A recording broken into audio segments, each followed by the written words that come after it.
Study IQ IAS, अब तैयारी हुई अफोर्डेबल। तो आपने सुन लिया है कि लानीना आने वाला है, पर इसका क्या अर्थ है, इसके पीछे क्या साइंटिफिक एनालिसिस है, क्यों आ रहा है लानीना, उसके आने से क्या इंपैक्ट होगा भारतवर्ष के ऊपर। चलिए इसको आज एक ज्योग्राफी के पर्सपेक्टिव से कॉज एंड इफेक्ट को दर्शाते हुए समझने की कोशिश करते हैं। स्टडी IQ की तरफ से मैं हूं भुवन झा। डिस्कशन की शुरुआत करते हैं और सबसे पहले समझते हैं कि जो ये न्यूज़पेपर आर्टिकल्स आपने देखे हैं जहां पे लानीना को लेके काफी सारे प्रोवोकेटिव हेडलाइंस पब्लिश किए गए हैं, आखिरकार इनके पीछे का साइंस क्या है। सबसे पहले हमारा अर्थ जो टिल्टेड ऑन इट्स एक्सिस है, इसके चलते क्या होता है दोस्तों, हमारा जो इक्वेटर का एरिया है, इक्वेटोरियल या ट्रॉपिकल एरिया जिसे हम कहते हैं, उस पे इंक्रीज्ड इंसोलेशन होता है, यानी कि सन के रेज का सीधा सीधा इंपैक्ट पड़ता है। जैसे जैसे आप पोलर एरियाज के साइड जाएंगे तो आप देखेंगे आपके सन के रेज को और लंबा डिस्टेंस ट्रैवल करना पड़ता है। साथ में उनका area of distribution polar areas पे ज्यादा है। पर कंपेयर करिए इक्वेटर के साथ, जहां पे मेरा सनलाइट डायरेक्टली हिट कर रहा है और कम एरिया में वो एनर्जी को रीडिस्ट्रीब्यूट कर रहा है, जिसके चलते हमारे इक्वेटोरियल या ट्रॉपिकल एरियाज जो 0 डिग्री के आसपास हैं वो होते हैं काफी गर्म। इसके चलते क्या होगा दोस्तों, वहां का जो हवा है, जो ग्राउंड पे मेरा हवा है, वो अब गर्म हो जाता है। And like any warm thing which becomes less dense, जिसकी घनत्व कम हो जाती है, अब वो गर्म हवा ऊपर के साइड राइज करना शुरू करता है। जैसे जैसे वो हवा ऊपर जाएगा वो कूलिंग एक्सपीरियंस करेगा, ठंड होगा उसके इर्द गिर्द, और इवेंचुअली कॉन्डेंसेशन का प्रोसेस होगा। कॉन्डेंसेशन का प्रोसेस अर्थात जहां पे वेपर से लिक्विड में आप चेंज कर रहे हैं। इस कॉन्डेंसेशन के प्रोसेस के चलते आपके क्लाउड फॉर्मेशंस होंगे और क्लाउड फॉर्मेशन होने के चलते रेनफॉल होगा। तो सीधा सीधा इफेक्ट क्या है जो आप अपने एनसीईआरटीज में पढ़ते हैं, the concept of 2 o'clock rainfall. ये 2 o'clock रेनफॉल क्या होता है दोस्तों, वही कि आपका डेली बेसिस पे गर्मी के चलते गर्म हवा जो राइज किया, क्लाउड फॉर्मेशन किया और बारिश किया, जिसका हम देखते हैं एनवायरमेंट में हमारा कॉन्सेप्ट आता है ट्रॉपिकल रेन फॉरेस्ट का। जिसके साथ क्या एसोसिएटेड है दोस्तों, आप देखेंगे इन एरियाज में हमें ट्रॉपिकल रेन फॉरेस्ट मिलता है, जहां पे रेनफॉल डेली बेसिस पे ज्यादा है। अब क्योंकि डेली बेसिस पे रेनफॉल ज्यादा हो रहा है, तो आप देखेंगे यहां पे जो सॉइल्स होंगे उनके न्यूट्रिएंट्स पानी के साथ बह जाते हैं, तो इसलिए इनके न्यूट्रिएंट्स में कमी होती है, जिसको कि हम समझते हैं लीच्ड सॉइल या लीचिंग ऑफ सॉइल। जिस सॉइल में न्यूट्रिएंट की कमी दिन ब दिन देखी जाए और ये बढ़ता जाए न्यूट्रिएंट की कमी, उसे हम लीच्ड सॉइल कहते हैं। चलिए, जब हमने ये समझ लिया कि 0 डिग्री पे आखिरकार हमारा हवा राइज कर रहा है, अब इस कॉन्सेप्ट को थोड़ा और एक स्टेप आगे लेके चलते हैं। अब हम समझते हैं हमारा ट्राई सेल्यूलर एटमॉस्फेरिक सर्कुलेशन। देखिए, बड़ा इजी सा कॉन्सेप्ट है। 0 डिग्री पे हमारा गर्म हवा राइज कर रहा है। ये जो येलो लाइन देख रहे हैं आप, दैट इज गर्म हवा, और जो ब्लू लाइन है वो ठंडा हवा है। तो क्या होता है, 0 डिग्री पे हवा राइज कर रहा है क्योंकि डेंसिटी कम है, जिसके चलते वहां पे लो प्रेशर क्रिएट होगा। प्रेशर क्या होता है दोस्तों, the weight of the column above my head. मैं यहां पे खड़ा हूं, मेरे ऊपर जो एक हवा का कॉलम है राइट अप टिल स्पेस, वो मेरे पे क्या वेट एक्सर्ट कर रहा है। अब ऐसा सोचिए कि अगर हवा मेरे से दूर जा रहा है, मतलब मेरे पे प्रेशर कम होगा। वही है कॉन्सेप्ट लो प्रेशर का। वही चीज उल्टा हो जाता है जब हवा नीचे आता है। मेरे सिर के ऊपर अब हवा ऊपर से आ रही है, इंक्रीज्ड प्रेशर में एक्सपीरियंस करूंगा, हाई प्रेशर। तो हम क्या देखते हैं, 0 डिग्री पे हमारा गर्म हवा लेस डेंस होने के चलते ऊपर को राइज करता है, कूलिंग, कॉन्डेंसेशन होगा, रेनफॉल होगी। उसके बाद जब रेनफॉल हो गया तो जो कोल्ड ड्राई एयर है, जी हां दोस्तों, कोल्ड ड्राई एयर, क्योंकि मॉइस्चर तो जा चुका है, अब ये कोल्ड ड्राई एयर डेंसर होता है और वो जगह ढूंढता है जहां पे मैं अब नीचे डाइव कर सकूं। डेंसिटी का मतलब क्या है, वो नीचे की तरफ जाएगा। फॉर एग्जाम्पल, आप नदी में एक पत्थर फेंकते हैं, वो पत्थर नीचे क्यों चला जाता है, क्योंकि एज अ रॉक वो ज्यादा डेंसर है पानी से। यानी कि कोई भी डेंसर चीज जिसका घनत्व ज्यादा हो, उसका क्राइटेरिया या वो क्या चाहता है, मैं नीचे के साइड जाऊं। तो ये कोल्ड ड्राई एयर, इस पे अब ध्यान दीजिए, इट विल इवेंचुअली डिसेंड और dive below at 30 degrees. 30 degree north and south दोनों साइड पे हमें दिखता है ये कोल्ड ड्राई एयर नीचे आता है, फिर से वो गर्म होगा और उसके बाद हॉट एयर में तब्दील होगा। अब यहां पे मेरा हाई प्रेशर है क्योंकि हवा ऊपर से नीचे आ रहा है, यहां पे लो प्रेशर है क्योंकि हवा नीचे से ऊपर जा रहा है।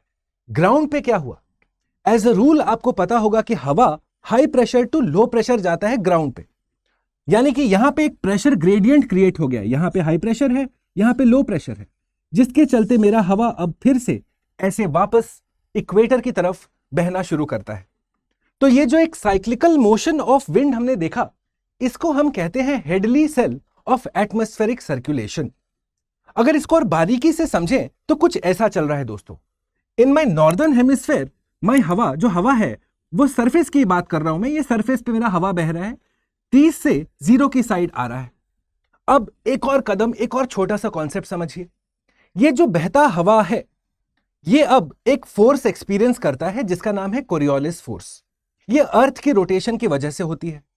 ये कोरियोलिस फोर्स के चलते अब मेरा हवा डिफ्लेक्ट होता है, स्ट्रेट लाइन में नहीं चलेगा। तो किस दिशा में डिफ्लेक्ट होता है?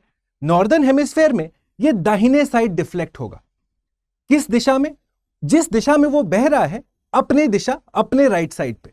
यानी कि अगर मेरी हवा ऐसे चल रही है, फॉर एग्जाम्पल अगर मेरा हवा यूं चल रहा है तो वो राइट साइड में डिफ्लेक्ट होगा नॉर्दर्न हेमिस्फेयर में। मान लीजिए अगर हवा ऐसा चल रहा है तो वो राइट साइड में डिफ्लेक्ट होगा नॉर्दर्न हेमिस्फेयर में।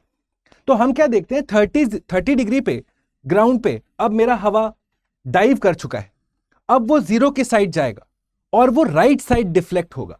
एग्जैक्टली यही होता है। इसके राइट साइड पे ये डिफ्लेक्ट कर रहा है टुवर्ड्स वेस्टर्न साइड। ये बना हमारा ट्रेड विंड्स। आप लोग जानते हैं हिस्ट्री में ट्रेड विंड्स का सहायता लेके कितने ही कॉन्क्वेस्ट्स किए गए हैं, क्योंकि ये एक प्रेडिक्टेबल दिशा में आपका हमेशा बहेगा। सिमिलरली सदर्न हेमिस्फेयर में भी हम सेम चीज देखते हैं, बस दिशा बदल जाती है। कोरियोलिस फोर्स के चलते नॉर्दर्न हेमिस्फेयर में आपका डिफ्लेक्शन होता है राइट साइड पे, पर कोरियोलिस फोर्स के चलते सदर्न हेमिस्फेयर में डिफ्लेक्शन होगा बाएं साइड पे। सेम रीजन है, अर्थ के रोटेशन के चलते कंजर्वेशन ऑफ एंगुलर मोमेंटम हम लगाते हैं, जिसके चलते ये डिफ्लेक्शन देखा जाता है।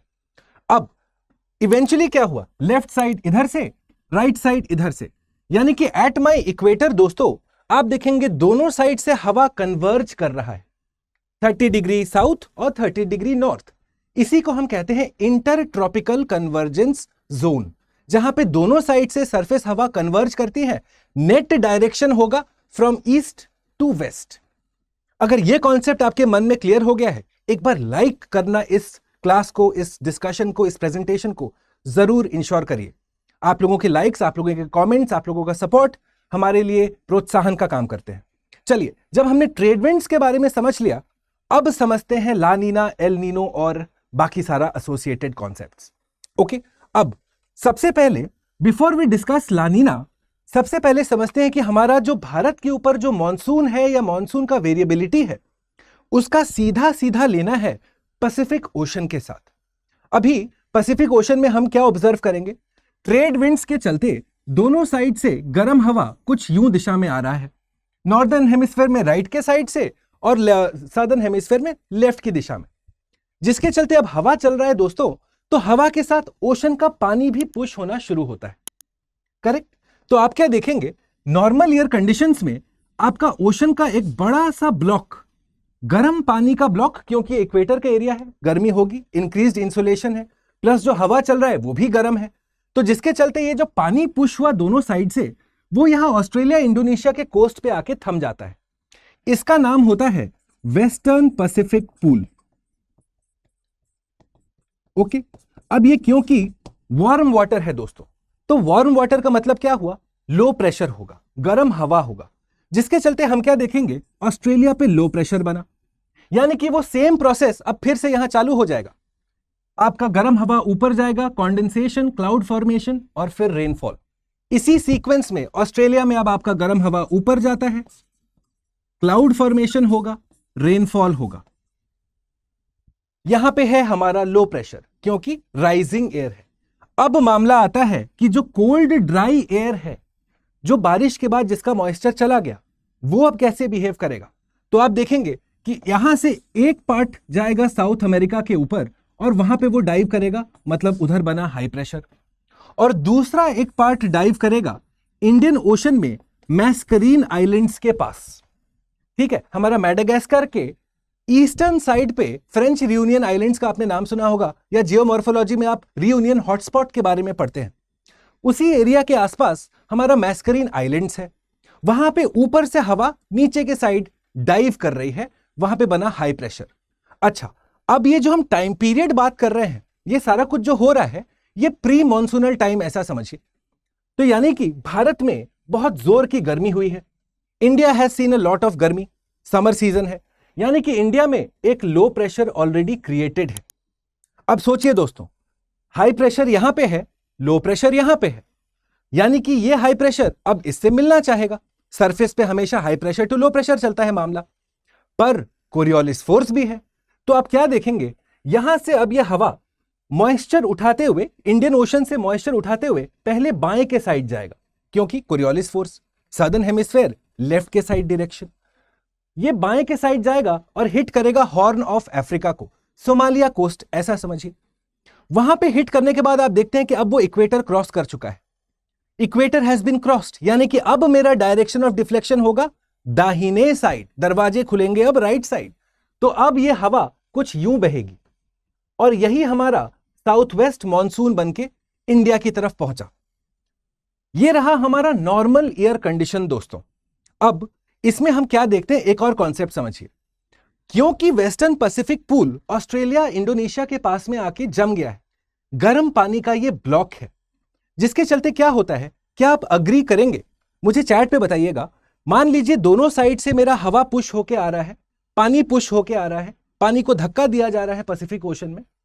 क्या मैं ऑब्जर्व कर सकता हूं या क्या मैं कह सकता हूं कि मान लीजिए ये मेरा ऑस्ट्रेलिया है और ये मेरा साउथ अमेरिका है, दोनों साइड से हवा आ रहा है, क्या मैं कह सकता हूं कि मेरा पानी का लेवल कुछ ऐसा होगा, यहां पे ऑस्ट्रेलिया कोस्ट के पास में ज्यादा पानी होगा क्योंकि हवा पूरा धक्का वहीं से देके आ रही है। यही चीज देखा जाता है, आपका पानी का एक स्लोप क्रिएट होता है। अब ये हो गया एक अनस्टेबल सिस्टम दोस्तों। ज्योग्राफी में स्टेबिलिटी एक बड़ा सेंट्रल कॉन्सेप्ट है, हर सिस्टम स्टेबिलिटी चाहती है, वो भी जल्दी जल्दी। तो अब क्या होगा, इस अनस्टेबल सिस्टम को ठीक करने के लिए कुछ पानी वापस से चलेगा, जिसको हम कहते हैं काउंटर इक्वेटोरियल करंट। ओके, क्योंकि पानी स्लोप को हमेशा फॉलो करती है, तो एक काउंटर इक्वेटोरियल करंट चलेगा। साथ ही आप देखेंगे साउथ अमेरिका के कोस्ट के पास में ओशन के नीचे से थोड़ा ठंडा पानी ऊपर के साइड आएगा, जिसे हम कहते हैं द कॉन्सेप्ट ऑफ अपवेलिंग। तो यहां पे अपवेलिंग होता है साउथ अमेरिका के कोस्ट के पास में, जिसे हम कहते हैं पेरू करंट। ठीक है, ये कोल्ड न्यूट्रिएंट रिच पानी होता है। जानते हैं ओशंस में सबसे ज्यादा न्यूट्रिएंट्स ओशन के सतह पे होते हैं, यानी कि उसके ओशन बेड पे, सरफेस पे नहीं होता है। तो ये ठंडा पानी पैसिफिक ओशन के नीचे से ऊपर आया ताकि इस अनस्टेबल सिस्टम को वो ठीक कर सके, जिसके चलते आप क्या देखेंगे, हमारे डायग्राम में अब एक कोल्ड करंट का अपवेलिंग हो रहा है, जिसका हमने नाम दिया पेरू करंट। अब जानते हैं ये पेरू करंट क्यों इंपॉर्टेंट है, क्योंकि ये कोल्ड न्यूट्रिएंट रिच पानी लाता है, एकदम नीचे से ठंडा पानी आ रहा है। तो कुछ इस तरीके से मामला जमता है दोस्तों साउथ अमेरिका के पास में। ये कोल्ड न्यूट्रिएंट रिच पानी आया, जिसके पीछे पीछे हमारे फाइटोप्लैंक्टॉन्स आते हैं, लाइफ आएगा। जहां खाना होगा, जहां रिसोर्सेज होंगे, वहां लाइफ आएगा। जिसके पीछे पीछे फिशेज आएंगी और फिर बिगर फिशेज आएंगी, और इन फिश को खाने के लिए बर्ड्स आएंगे। करेक्ट। अब जानते हैं इन बर्ड्स का वेस्ट मैटर जो है, इसको यूज किया जाता है as a raw material for the fertilizer industry of South America, जिसका नाम है ग्वानो। देख रहे हैं कैसे ज्योग्राफी साउथ अमेरिका का फर्टिलाइजर इंडस्ट्री चला रहा है। अगर ये पेरू करंट निकला, ठंडा पानी आया, न्यूट्रिएंट रिच पानी आया, यानी कि फिर मछलियां आएंगी, उसको खाने के लिए बर्ड्स आएंगे, और उसी बर्ड का वेस्ट मैटर जिसका नाम है ग्वानो, उसको यूज किया जाता है as a raw material in South America. ये हम देखते हैं दोस्तों इन अ नॉर्मल ईयर। पहले नॉर्मल ईयर समझते हैं, फिर लानीना एलिनो तो आप 5 मिनट में समझ जाएंगे। Right now this is the entire circulation. इसको हम कहते हैं एनजो। जो पैसिफिक ओशन में ये जो चल रहा है ना, इसको कहते हैं एल नीनो सदर्न ऑसिलेशन। इसके 3 मुख्य स्टेजेस होते हैं। एक है नॉर्मल कंडीशन। अब समझते हैं लानीना में एग्जैक्टली क्या होता है। चलिए एक शॉर्टकट में बताता हूं आपको। ये जो हमने पूरा सिस्टम पढ़ा अभी, मान लीजिए नॉर्मल कंडीशन में ये चीज 100% एफिशिएंसी से काम करेगी, तो यही सेम चीज लानीना कंडीशन में 150% एफिशिएंसी से काम करेगी, और एल नीनो में यही चीज 50% एफिशिएंसी से काम करेगी। अब कैसे, अब आप समझ जाएंगे। नाउ लानीना में क्या देखा जाएगा दोस्तों, आपके जो ट्रेड विंड्स हैं, जो हेडली सेल सर्कुलेशन के ट्रेड विंड्स हैं, ये नॉर्मल के मुकाबले ज्यादा स्ट्रॉन्गर है, जिसके चलते क्या होगा, आपका जो वेस्टर्न पैसिफिक पूल या वार्म पैसिफिक पूल है वो ज्यादा बड़ा होगा साइज में, जिसके चलते मेरा जो लो प्रेशर ऑस्ट्रेलिया के ऊपर बन रहा है वो ज्यादा लोअर होगा, जिसके चलते हमारा जो फिर से राइज होगा, गर्म हवा राइज करेगा, ठंडा बनेगा, फिर से आपके क्लाउड्स बनेंगे और बारिश होगी। हम देखेगा ऑस्ट्रेलिया में ज्यादा रेनफॉल होगा। क्यों हो रहा है? क्योंकि हमारे ट्रेड विंड्स नॉर्मल के मुकाबले ज्यादा स्ट्रॉन्गर है। तो यहां पे ऑस्ट्रेलिया पे रेनफॉल इज इंक्रीज्ड, मेरा लो प्रेशर लोअर है, यानी कि यहां से जो मेरा हाई प्रेशर यहां पे क्रिएट हो रहा है, जो ठंडा हवा अब गिरेगा वो ज्यादा स्ट्रॉन्गर होगा। सेम चीज मेरा मैस्करीन आइलैंड्स में, यहां पे भी हाई प्रेशर स्ट्रॉन्गर होगा, यानी कि मैस्करीन आइलैंड से जो मेरा हवा अब इंडिया की तरफ बढ़ चलेगा, जो ऑलरेडी एक लो प्रेशर पे है क्योंकि समर सीजन में गर्मी हो चुकी है, वो अब ज्यादा स्पीड से दौड़ेगा दोस्तों। फिर से पहले left horn of Africa hit करो, उसके बाद राइट, यानी कि मेरा ओवरऑल रेनफॉल इंडिया में ज्यादा होगा एज कंपेयर्ड टू नॉर्मल। इसका इंटरप्रिटेशन क्या है? लानीना में क्योंकि रेनफॉल ज्यादा हो रहा है, यानी कि अब हम फ्लैश फ्लड्स ऑब्जर्व करेंगे, हमारे पास रेनफॉल का सरप्लस होगा, हमारे यहां लैंडस्लाइड्स के केसेस ज्यादा होंगे, है कि नहीं? क्लाउड बर्स्ट के केसेस ज्यादा होंगे। और हम एक और चीज नोटिस करेंगे दोस्तों, साउथ अमेरिका के फर्टिलाइजर इंडस्ट्री को भारी फायदा होता है। क्यों? क्योंकि अब ज्यादा पानी आया है ऑस्ट्रेलिया के पास में, यानी कि जो मेरा स्लोप था वो ज्यादा गहरा है, यानी कि मेरा जो पेरू करंट अब निकलेगा वो ज्यादा स्ट्रॉन्गर होगा, ज्यादा पानी आएगा, जिसके चलते फिर से ज्यादा बर्ड्स, ज्यादा वेस्ट मैटर, ज्यादा ग्वानो, यानी कि ज्यादा आउटपुट साउथ अमेरिका के फर्टिलाइजर इंडस्ट्री के लिए। यह रहा इंटरप्रिटेशन लानीना का। अब समझते हैं एल नीनो। एल नीनो में जैसे मैंने आपको बतलाया, यही सिस्टम अब बहुत वीकन हो जाएगा, बहुत ही 50% एफिशिएंसी समझिए, जो नॉर्मल कंडीशन में हम देख रहे थे, इसी को अब हम घटा देंगे। एल नीनो में क्या होता है दोस्तों, आपके जो ट्रेड विंड्स हैं वो अब उतने स्ट्रांग नहीं है, नॉर्मल के मुकाबले they are much more weaker. इतना यहां तक कि हम देखते हैं कि ये जो गर्म पानी को पुश कर रहे थे, ढकेल रहे थे ऑस्ट्रेलिया के साइड, वो नहीं कर पाते। आपका पूरा गर्म पानी का ब्लॉक अब साउथ अमेरिका के पास में ही है, यानी कि अब पूरा मामला गड़बड़ा गया।